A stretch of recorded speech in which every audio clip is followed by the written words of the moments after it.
Hello everyone and welcome back to Greater Persia. Well, not Greater Persia just yet, we're still small puny Iran, but we did set ourselves up to, well, become the world's finest power in the last episode, and yeah, we shall just up the tempo and see what the first few months have in store for us. Now this alert should go away momentarily once once a few hours pass.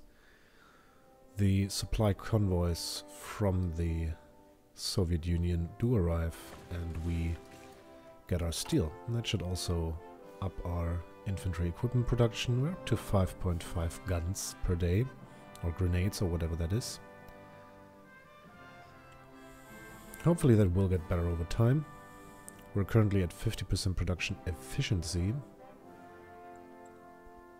We will be able to increase that with technology over time.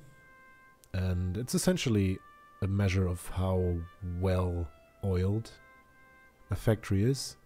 So if we were to switch this production line to something else entirely, production efficiency would go down the drain to something like 10%, and we'd have to slowly start building it from there again, which is why we won't do that. Yeah, let's just keep going. Our army will position along the western border, where we will gather some intel on the Iraqi soldiers. There are some mountaineers here, from what it looks like.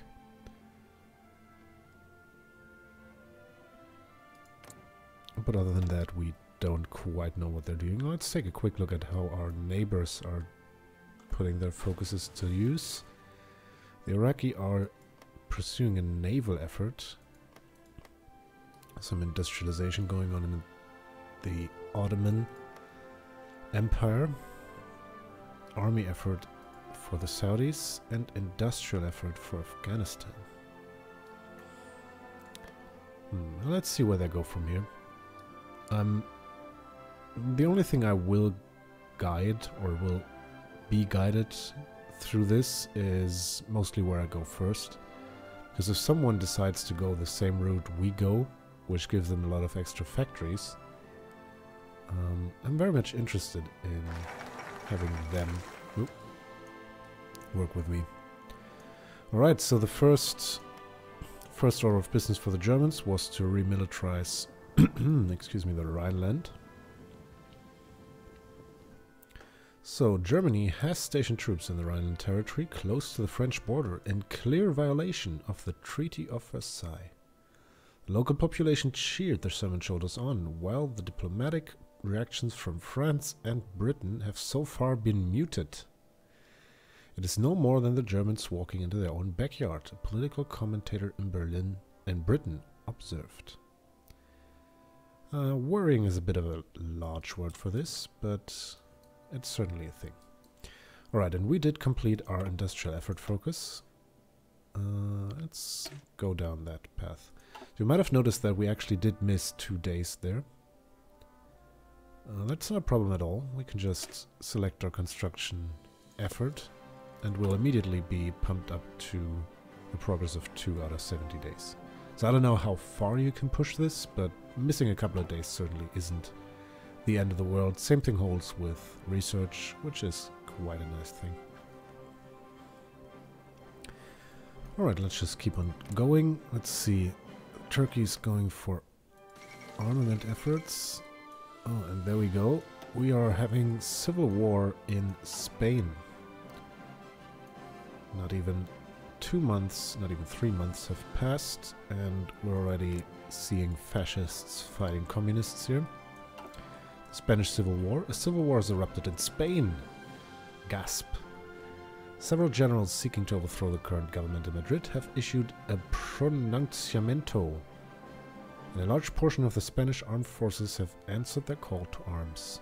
This right-wing nationalist faction has occupied much of Spain, including the overseas territories. Which would be this, I assume. And no, that's Netherlands. Oh, the Spanish colonial empire isn't really that much of one anymore. Down here it's mostly Netherlands too. Oh well.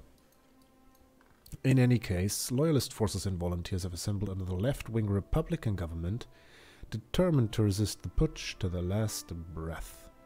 The battle for Spain has indeed begun, but what will that mean for Spain? Well, since we're going fascist, I would rather have Francisco Franco on the throne, or wherever he's deciding to sit down. Which is, of course, what happened historically, but it's not a guaranteed course of action or course of development in this game. So it could well be that the Soviets send a lot of troops to the help of Republican Spain, and the Germans are kind of stingy with their support, because and the Italians, that's where it will most likely hinge on. They'll probably both, approximately same strength, so it would be, you could almost call it random if the two of them are duking it out, down to AI quirks most likely. But the Germans and the Soviets are able to send, I think they're called voluntary forces here.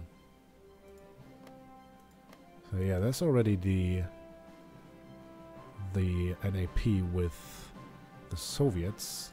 So Republican Spain isn't wasting any time. Let's just slow down here and observe this for a little while. So we do know that there's battles here, but we don't know how they're going. And that's something that threw me off just a little bit about this game, that wars in this game will oftentimes be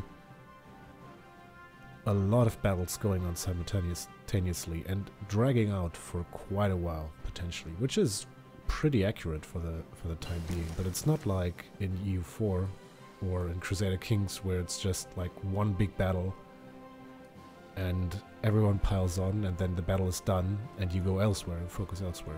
It's not like that at all here.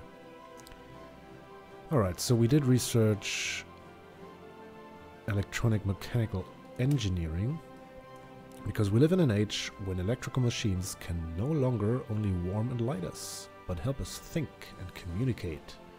Electronics will be key to military intelligence in the coming century. Little did they know. But we do have 2% reduced research time. Let's make that another 3, shall we? We are still in the build-up phase after all. And let's also crank up the speed again. Ah, there we go.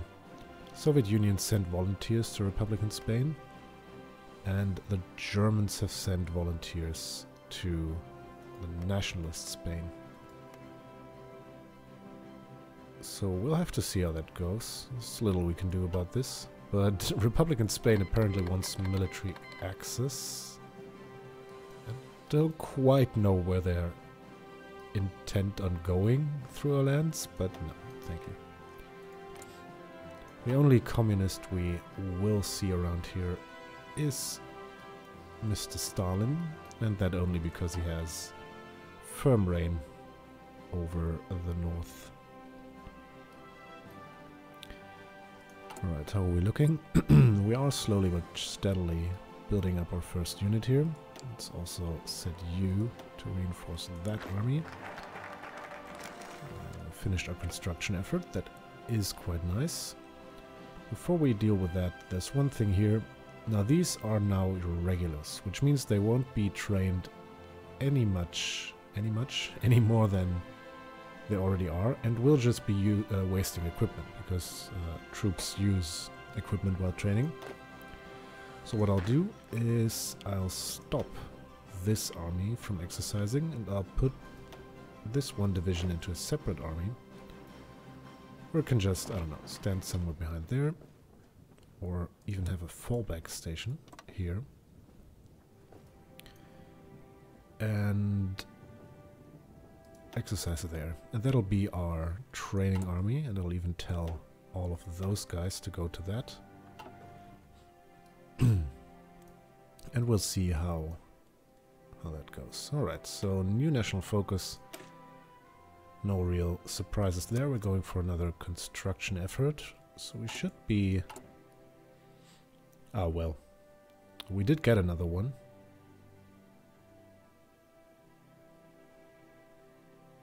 Didn't this start at one factory?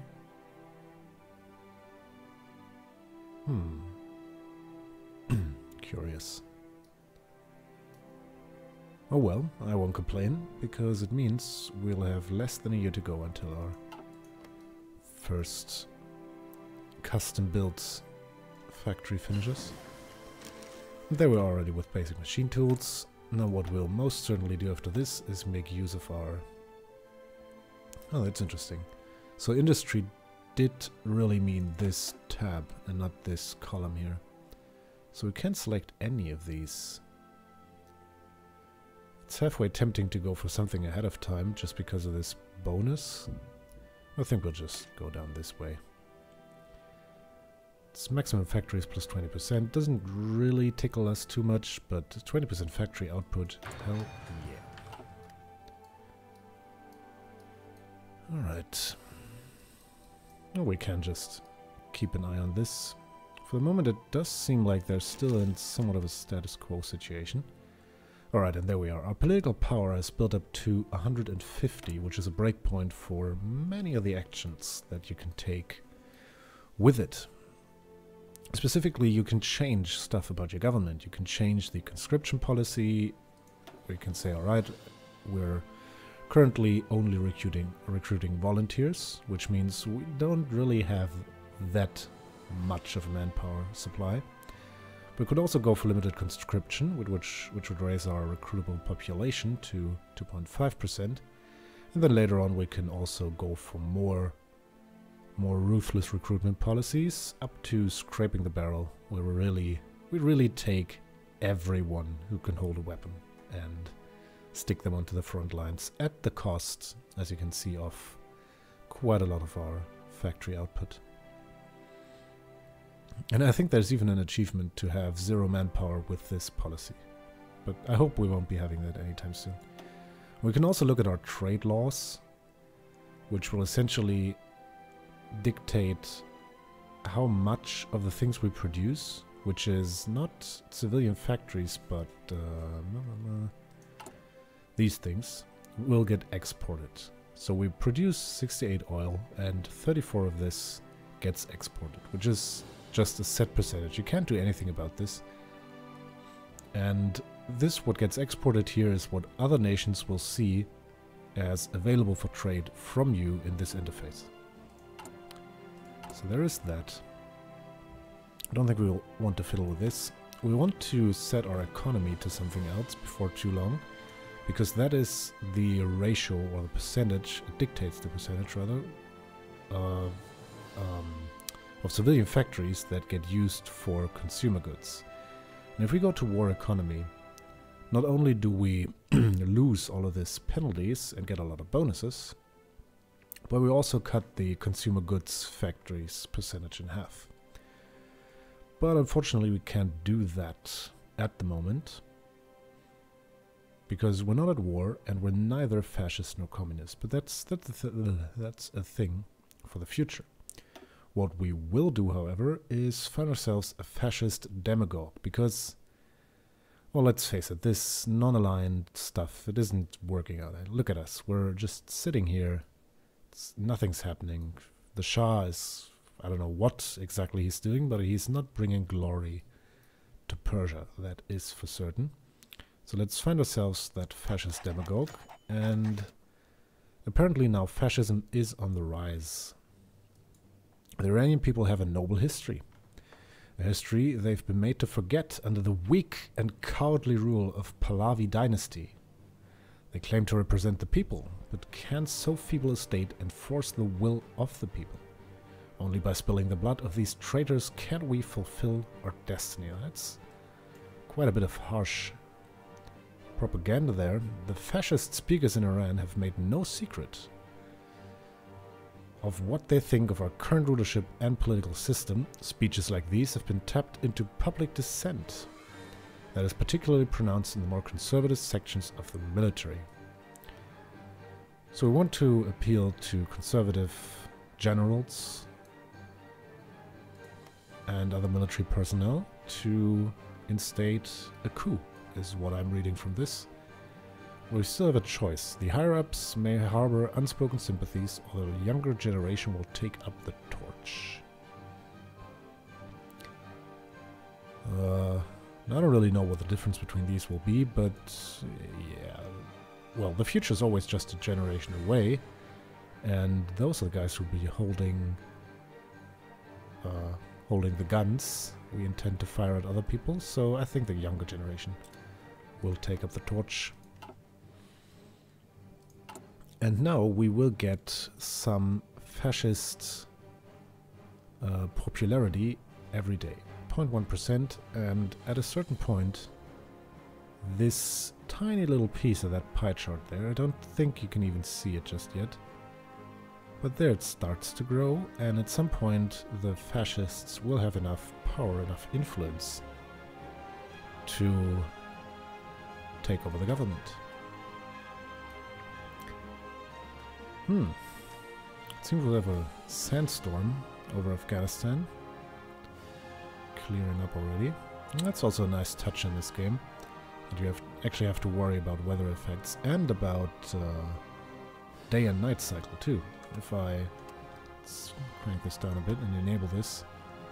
So there's actually a simulation of where in the world it's dark and where it isn't.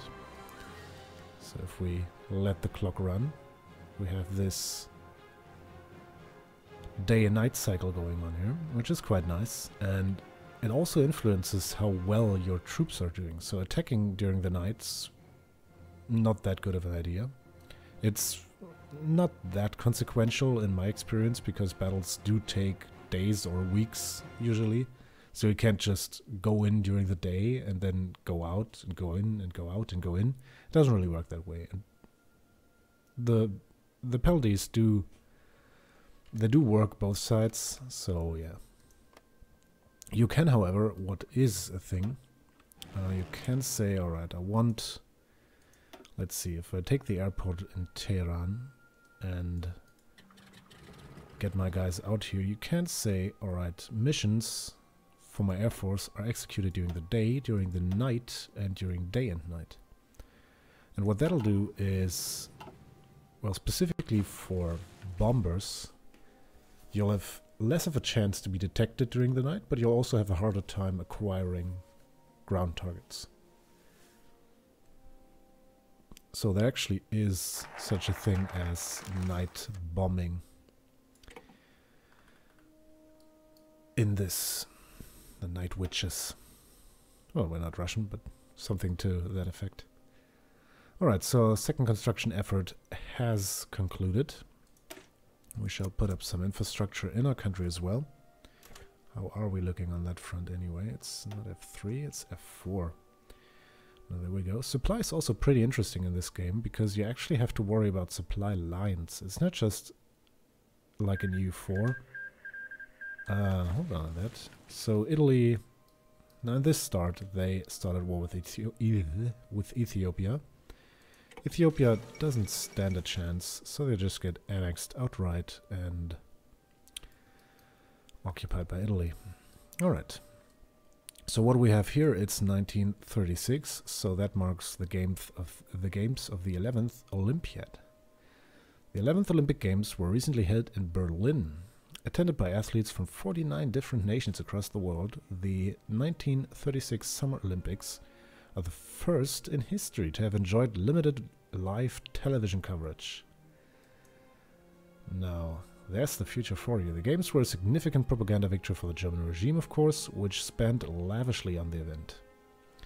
German athletes saw, of course, the most success, winning 33 gold medals, while the Americans came in second with 24. 4 of these were won by Jesse Owens, the single most successful athlete of the games. Alright, there we go. That's concentrated industry for you. No, it's not quite 1937, so we'll hold off on this for a minute. How are we looking here? This is reinforcement rate, not something we need just yet. Yeah, I think we'll just invest in more of an infrastructure to lay a solid foundation for what we want to achieve. And then we'll see how that works out for us. Now this army, you can now go ahead and join your brothers on the front line. You're well trained. And you shall bring glory to Greater Persia. But you shall do so in the next episode, because unfortunately it's about that time again. So until then, and as always, thanks a lot for watching. I hope you enjoyed the video. I've been Discryant, and I shall see you soon.